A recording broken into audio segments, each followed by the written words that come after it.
नमस्कार, मैं कमलेश कबीर आपका एक बार फिर स्वागत करता हूँ इस नए एपिसोड में। हमने बहुत सुना है, अभी नहीं लेकिन बहुत पहले, रंगला पंजाब, खुशहाल पंजाब, हर तरीके से मस्तमौला पंजाब। ये आज से 20 साल पहले की मैं बात कर रहा हूँ।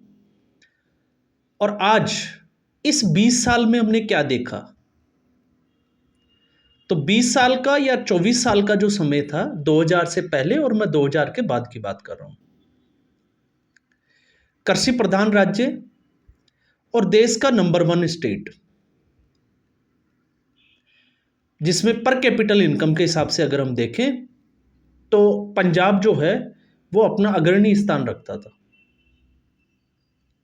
फिर 2000 के बाद में हमने एक मूवी देखी थी, उड़ता पंजाब। और अब इस 24 साल में उड़ता पंजाब के बाद में इस वक्त पंजाब जो है वो रुलता पंजाब की स्थिति में आ गया। अब ऐसा मैं क्यों कह रहा हूं? पाकिस्तान बॉर्डर से जो है वो लगता हुआ स्टेट है, और ड्रग्स की समस्या जो है वो पंजाब में बहुत पुरानी है, और इसमें राजनीतिक पार्टियां भी जो है वो इन्वॉल्व है। अभी आपने देखा जिस तरीके से एक एमएलए सतवीर कौर, जो कांग्रेस पार्टी की एमएलए हुआ करती थी, अब उसने भारतीय जनता पार्टी लोकसभा चुनाव में ज्वाइन की, और जिस तरीके से उसके पास ड्रग्स मिला और पुलिस वाले पे कार चढ़ाने की भी कोशिश की। इसके अलावा विक्रम मजीठिया, आपको पता होगा, उसके ऊपर जो है वो बड़े आरोप लगे। तो पंजाब में राजनीतिक हालात कुछ इस तरीके से बने जिन्होंने पंजाब को पीछे की ओर धकेल दिया। और उसमें अगर सबसे आगे किसी पॉलिटिकल पार्टी का नाम लेंगे तो वो है पंजाब की क्षेत्रीय पार्टी अकाली दल, शिरोमणि अकाली दल। और आज स्थिति ये हो गई है शिरोमणि अकाली दल की कि उसने जो बाई इलेक्शन है वो लड़ने से ही इनकार कर दिया। सत्ता जाने के बाद में जिस तरीके से भारतीय जनता पार्टी के साथ गठबंधन टूटा और जो स्थिति बनी है, उसके बाद में सुखबीर बादल, जिसकी हम बात कर रहे हैं अभी, क्योंकि प्रकाश सिंह बादल उनका निधन हो चुका है और उसके बाद में कमान जो है वो सुखबीर सिंह बादल। लेकिन मुझे नहीं लगता कि सुखबीर सिंह बादल जब तक है अकाली दल वापस से कुछ खड़ा हो पाएगा। लेकिन इस बीच पंजाब की जनता ने मौका दिया कांग्रेस पार्टी को। कांग्रेस पार्टी सत्ता में आई, लेकिन कांग्रेस पार्टी जिस तरीके से बात करती है कि हाथ बदलेगा हालात, पंजाब के हालात बदलने में नाकामयाब रही कैप्टन अमरिंदर सिंह की सरकार। और कैप्टन अमरिंदर सिंह की सरकार के समय आपने देखा होगा, कोविड के समय 2020 में जो किसान आंदोलन हुआ, तो उसमें कैप्टन अमरिंदर सिंह की जो है वो शिकंडी की भूमिका, हालांकि अभी जो है वो भारतीय जनता पार्टी में है, लेकिन उस वक्त इस किसान आंदोलन को खड़ा करने के पीछे जो है वो कैप्टन अमरिंदर सिंह का हाथ बताया जाता है। और उसके बाद जिस तरीके से कांग्रेस पार्टी में जो है वो दो फाड़ हुई, कैप्टन अमरिंदर सिंह को जो है वो मुख्यमंत्री पद से हटाया गया, तो अब जनता के सामने विकल्प क्या था? हम उस विकल्प की बात कर रहे हैं। तो जनता के सामने विकल्प था, एक नया विकल्प की तलाश करें, और वो था आम आदमी पार्टी। क्योंकि आम आदमी पार्टी ने इस देश को एक नई उम्मीद दी थी कि शायद राजनीतिक हालात जो है वो बदल दिए जाएंगे, लेकिन वही ढाक के तीन पात। और पंजाब की जनता ने भरपूर समर्थन किया आम आदमी पार्टी का। और आप देखो विधानसभा चुनाव में 117 में से 92 सीटें आम आदमी पार्टी को थी। लेकिन आम आदमी पार्टी को जनता ने जो मैंडेट दिया, उसके बाद में अरविंद केजरीवाल की भूमिका बड़ी इंपॉर्टेंट हो जाती है। अरविंद केजरीवाल को उस वक्त लग रहा था कि राघव चड्ढा जो है वो पंजाब के मुख्यमंत्री हो सकते हैं, लेकिन जब अरविंद केजरीवाल को यह पता चला, क्योंकि टर्बन वियर सिख कम्युनिटी जो है वो सिख बाहुल्य जो जिसको हम कहें कि प्रदेश में हम बिना टर्बन वियर या हम बिना टर्बन के मुख्यमंत्री की कल्पना करना थोड़ा सा जो है वो मुश्किल है। तो फिर अरविंद केजरीवाल को एक ऐसा नेता की जरूरत थी जो उनके इशारे पे चले, तो उन्होंने कमान दी भगवंत मान को। और आपको पता होगा उसके बाद में पंजाब के अधिकारियों की जो मीटिंग है वो भी दिल्ली जाते थे केजरीवाल से मीटिंग करने के लिए, और इसके ऊपर कांग्रेस पार्टी ने एक बड़ा मुद्दा बनाया था, विवाद भी खड़ा हो गया था।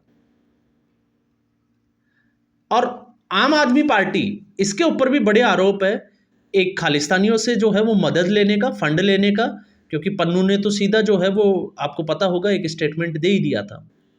लेकिन किसान आंदोलन का भरपूर जो है फायदा अगर किसी पार्टी ने उठाया तो वो उठाया आम आदमी पार्टी ने। और आज उसी किसान की स्थिति ये हो गई है कि वो सड़कों पे बेघर होके बैठा है। 2020 में जो किसान आंदोलन कृषि के 3 काले कानूनों के खिलाफ चला था, अब काले कानून मैं इसलिए कह रहा हूं क्योंकि ये एक माहौल परसेप्शन तैयार किया गया था। तो जब नरेंद्र मोदी ने वो तीनों काले कानून, जो कि कथित काले कानून थे, उनको वापस ले लिया, तो फिर अब तक किसानों की स्थिति पंजाब में सुधरी क्यों नहीं? अब वो आप उसको जो है वो किसी भी तरीके से सोच सकते हैं। 4 साल का जो है वो समय कम नहीं होता। तो फिर इसमें राज्य सरकार जो है वो उसका क्या रोल होता है और राज्य सरकार ने इसके लिए क्या किया? तो इससे अब जाके समझ में आता है जिस तरीके से हरियाणा में किसान आंदोलन पूरी तरीके से एक्सपोज हो गया। गुरनाम सिंह चढ़ूनी, जिसने हरियाणा में जो है वो इसका नेतृत्व किया, राकेश टिकैत ने इसका नेतृत्व किया, और गुरनाम सिंह चढ़ूनी, क्योंकि सारे के सारे आंदोलन जो थे वो सारे हाईजेक थे, और अब धीरे धीरे जो है वो इसके ऊपर से पर्दा उठता चला जा रहा है।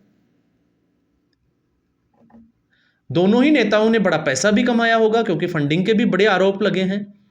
तो ऐसी स्थिति में आखिर किसानों का क्या दोष था? और किसान आज की जो स्थिति में अगर हम बात करें तो अभी भी किसान जो है वो सड़कों के ऊपर बैठे हुए हैं, और इससे आम जन को समस्या हो रही है। अब इसका जो है वो आप देखिए, नेगेटिव फैक्टर अगर हम देखते हैं तो कितनी ही फैक्ट्रियां जो है वो पंजाब से बाहर चली गई। इंडस्ट्रीज क्यों चली गई? क्योंकि पंजाब में जो है वो ट्रैफिक लगातार जो है वो आपने देखा, हाईवे जाम रहते हैं, ना कच्चा माल आ सकता है ना जा सकता है, और शंभू बॉर्डर के आसपास की जो फैक्ट्रियां हैं वो बंद हो चुकी है। तो ऐसी स्थिति में पंजाब के इस हालात के लिए कौन सी सरकार जिम्मेदार है? तो इस वक्त इसके लिए जो है वो आम आदमी पार्टी की जो मौजूदा सरकार है उसके ऊपर बड़े आरोप लगते हैं। अब धान की खरीद नहीं हो रही है। क्यों नहीं हो रही? क्योंकि उस वक्त भी हमने बात की थी कि ये सिर्फ और सिर्फ एक आड़तियों का आंदोलन था, क्योंकि जिस कृषि कानून की हम बात करते हैं उसने आड़तियों पर लगाम लगा दिए थे। जो भी किसान अपनी फसल बेचेगा उसके अकाउंट नंबर दिए जाएंगे, और सरकार जो है वो सीधे तौर पे उनके खातों में पैसा ट्रांसफर करेगी, और फिर उसके बाद में अपना जो हिस्सा है वो आड़तिया उस किसान से लेगा। लेकिन इससे पहले अगर किसी आड़तिये के पास में 50 करोड़ रुपए आ गए, और अगर उसने किसी किसान के 20 दिन के लिए भी पैसे रोक लिए 50 करोड़ को, तो वो अपना जो है वो रोटेशन घुमा देता था, उधार देता था। तो वो सारी दुकानें जो है वो बंद हो गई। और इस बार भी आपने देखा, जब धान की जो है वो खरीद की बारी आई तो आड़तियों ने हड़ताल कर दी, सेलरों ने हड़ताल कर दी, क्योंकि आपको पता चल गया होगा। अब इससे किसानों का नुकसान क्या हुआ? इससे किसानों का नुकसान ये हुआ कि उसका जो मॉइस्चर था वो खत्म हो गया 3 से 4% या 5% तक।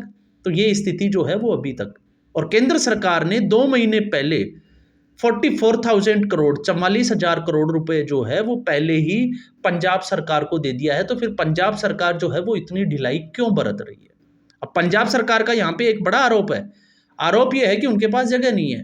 तो जगह नहीं है, केंद्र सरकार जो है वो काम नहीं कर रही, तो आपने 44,000 करोड़ रुपए जो किसानों के लिए जो लिए हैं धान की खरीद के लिए, उससे क्या आप अपने पास जो है वो पूरे प्रदेश में ऐसी कोई व्यवस्था नहीं कर सकते थे? लेकिन इस तरफ जो है वो ध्यान नहीं है। इस तरफ सीधे और सीधे तौर से ध्यान है कि किस तरीके से दिल्ली का किला बचाया जाए, क्योंकि हरियाणा में पंजाब आम आदमी पार्टी के लिए खोने के लिए कुछ नहीं था। जो कुछ था वो हासिल करने का था, लेकिन हरियाणा की जनता ने जिस तरीके से किक मारी उससे आम आदमी पार्टी एक्सपोज हो गई। अब इस वक्त की अगर हम बात करें तो आप देखिए, स्थिति ये बनी हुई है कि केजरीवाल के सामने बड़ी स्थिति ये है कि दिल्ली के चुनाव लड़ने के लिए फंडिंग कहां से हो, क्योंकि जिस तरीके से करप्शन के आरोप लगे, इंडस्ट्रियलिस्ट जो है वो आम आदमी पार्टी से अब दूर है। और इसी का एक नतीजा है कि आम आदमी पार्टी या केजरीवाल के 2 भरोसेमंद, एक विभव कुमार जो जेल जाके आए हैं, और दूसरे विजय नायर। विजय नायर आपको याद होगा इस पूरे जो भ्रष्टाचार का जो मामला था शराब घोटाले का, उसकी पहली जो गिरफ्तारी थी 27 सितंबर 2022 वो विजय नायर की ही थी। और उसके बाद में जो है विजय नायर जो है वो मनीष सिसोदिया का करीबी था और उसके बाद में ही ये सिलसिला चला था। तो अब सोचने की बात यह है कि मुख्यमंत्री जो भगवंत मान है, उसके पास में विभव कुमार और विजय नायर इन दोनों को डिप्यूटेशन पे लगाने का क्या मतलब हो सकता है?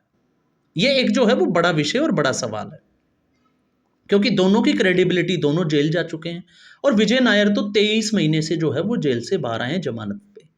और विजय नायर वह व्यक्ति है जिसको अरविंद केजरीवाल ने, आपको पता होगा, कैलाश गहलोत का बंगला दे रखा था। और जब कैलाश गहलोत से ईडी और सीबीआई की पूछताछ हुई तो उन्होंने कहा कि उनको नहीं पता कि विजय नायर किसके कहने पे वहां रुका हुआ था और वो मुख्यमंत्री जो ऑफिस है उसमें काम करता था। और दूसरा, स्वाति मालीवाल का मैटर जो हुआ उससे विभव कुमार एक्सपोज हो गया। तो इससे आप अंदाजा लगा सकते हैं कि इस वक्त पंजाब को खोखला करने में अरविंद केजरीवाल किस कदर जो है वो हावी है, क्योंकि अरविंद केजरीवाल के पास अब बचा कुछ नहीं है।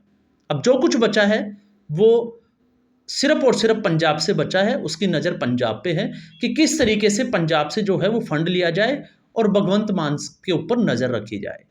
क्योंकि भगवंत मान, अरविंद केजरीवाल ने जिस तरीके से सोचा कि भगवंत मान जो है वो कठपुतली सीएम होंगे, वैसा हुआ नहीं। भगवंत मान, आपको पता होगा, वो गृह मंत्री से भी मिलते हैं और भी चीज़ों में। और एक और बात जिसमें हम ले सकते हैं कि जब अरविंद केजरीवाल जेल चले गए तो उसके बाद में सबसे बड़ा एक स्वतंत्र राज्य का मुख्यमंत्री और सबसे 2 नंबर का व्यक्ति अगर आम आदमी पार्टी में कोई था तो वो भगवंत मान था। लेकिन भगवंत मान दिल्ली में सक्रिय नहीं हुआ अरविंद केजरीवाल के जाने के बाद में। और यही एक कारण था कि आतिशी मारलेना के शपथ ग्रहण समारोह में भी भगवंत मान को नहीं बुलाया गया। तो ये सीधे तौर से अगर हम देखें तो भगवंत मान के ऊपर जो है वो नज़र रखने का एक तरीका है। और दूसरा, जिस तरीके के लिए या जिसके लिए, क्योंकि इससे पहले भी विजय नायर जो है वो मीडिया को तो देखता ही था, लेकिन साथ में फंड रेजर भी, आम आदमी पार्टी के लिए फंड की जो उगाही का काम था वो विजय नायर का ही हुआ करता था। और अब विजय नायर जो है वो वापस आ गया है। तो फिर इससे साफ तौर से ये मंशा जो है वो सामने आ जाती है कि पंजाब जो है वो किस दिशा में जा रहा है। और पंजाब, भारतीय जनता पार्टी की अगर हम बात करें तो भारतीय जनता पार्टी ने उस तरीके से, क्योंकि ये भारतीय जनता पार्टी की सबसे बड़ी कमजोरी है, इसमें कतई बुराई नहीं है, क्योंकि भारतीय जनता पार्टी के कार्यकर्ता और नेता जिस तरीके से जमीनी स्तर पे काम करना चाहिए था उस तरीके से काम नहीं किया। वो अपने घरों में दुबके रहे और आज भी स्थिति यही बनी हुई है। और अगर यही स्थिति बनी रही तो भारतीय जनता पार्टी का जो सपना है वो सपना ही रह जाएगा। तो आम आदमी पार्टी को भी अब जो है वो पंजाब की जनता ने जो है वो ठेंगा दिखा दिया। और ऐसा मैं इसलिए कह रहा हूँ, 2014 में लोकसभा चुनावों में आम आदमी पार्टी को इंक्लूडिंग भगवंत मान जो है वो 4 सीटें मिली थी। और अभी 2024 का लोकसभा जो चुनाव है, जिस विधानसभा चुनाव में एक तरफा मैंडेट मिला, उसमें आम आदमी पार्टी जो है वो 3 सीटों पर आकर सिमट गई। और अब आप देखिए, मजबूरी या दबाव, ये हम नहीं कह सकते, लेकिन भगवंत मान ने सीधे आम आदमी पार्टी के संयोजक पद से भी इस्तीफा देने की पेशकश कर दी है। तो ये स्थिति जो है वो पंजाब में अभी बनी हुई है। और पंजाब में अगर किसानों की समस्याओं का हल अगर अभी समय रहते नहीं निकला तो पंजाब जिस गति से पिछड़ता जा रहा है, आप अंदाजा लगा सकते हैं कि आने वाले समय में पंजाब के हालात क्या होने वाले हैं। और ये पंजाबियत को भी जो है वो सोचने वाली बात है, क्योंकि एक ऐसा खुशहाल सूबा जहाँ कृषि प्रधान भी है और पैसे में अमीर हुआ करता था, आज उसकी स्थिति यह है कि किसान जो है वो दर दर की ठोकरें खाने को मजबूर है। और उसके पीछे का कारण क्या है? क्योंकि जो किसान नेताओं के जो लीडर बने बैठे थे, जो नेता बन के बैठे थे, वो कहीं ना कहीं जो है वो बिकाऊ नेता निकले और किसानों को रोड पे छोड़कर वो चल दिए। दूसरी, जिस सरकार ने जो है वो आग लगाई, क्योंकि किसानों के जरिए सत्ता पाने का लालसा 2 ही पार्टियों की सामने थी, एक कांग्रेस पार्टी और दूसरी आम आदमी पार्टी। कांग्रेस पार्टी का सपना सपना रह गया क्योंकि हरियाणा की सत्ता उसके हाथ नहीं लगी। तो अब बचती है आम आदमी पार्टी। तो अगर मान लेते हैं केंद्र सरकार, जो कि ऐसा है नहीं, क्योंकि आम आदमी पार्टी की फितरत रही है कि उसने लगातार जो है वो केंद्र सरकार को घेरने की कोशिश की है। तो क्या ऐसी स्थिति में केंद्र सरकार अगर कुछ नहीं कर पा रही है तो फिर राज्य सरकार ने इन किसानों के लिए क्या किया? आज आपने देखा जिस तरीके से भगवंत मान ने महिलाओं को 1000 के बजाय 1100 रुपए देने की घोषणा की। तो अगर महिलाओं को 1100 रुपए आम आदमी पार्टी की सरकार देती है तो फिर वो पैसा कहाँ से आएगा? तो क्या इस पैसे का उपयोग जो है वो धान खरीद की जो जगह है रखने की, उसके लिए नहीं बनाए कि खर्च की जा सकती? लेकिन ऐसा करेंगे नहीं, क्योंकि इसका सारा ठीकरा सिर्फ और सिर्फ केंद्र सरकार के ऊपर फोड़ना है। और जिस महिलाओं के ये रुपयों की बात कर रहे हैं, 2022 का वादा और 2024 जाने वाला है, तो फिर अब तक जो है वो दी क्यों नहीं? और जहां सब्सिडी पे सब्सिडी दिए जा रहे हैं, तो सब्सिडी से सरकार कितने समय तक चलेगी? क्योंकि दिल्ली खुद जो है वो उसी डर्रे पे पहुंच गई जहां पे हिमाचल प्रदेश पहुंचा था। और आपने देखा होगा इंडियन एक्सप्रेस का आर्टिकल, जिसमें दावा किया गया कि 2 दिसंबर तक जो है वो आम आदमी पार्टी दिल्ली को खोखला कर देगी, मतलब सैलरी देने के लिए पैसे भी नहीं बचेंगे। तो कहीं ना कहीं जो पंजाब खुशहाल पंजाब हुआ करता था, उससे उड़ता पंजाब और इस वक्त जो है वो रुलता पंजाब तक पहुंच गया। और इसके लिए सिर्फ और सिर्फ ऐसी ही राजनीतिक पार्टियां जिम्मेदार हैं। तो आज के एपिसोड में बस इतना ही। उम्मीद करूंगा ये वीडियो एपिसोड आपको पसंद आया होगा। वीडियो को लाइक करें, शेयर करें, चैनल जरूर सब्सक्राइब करें। धन्यवाद।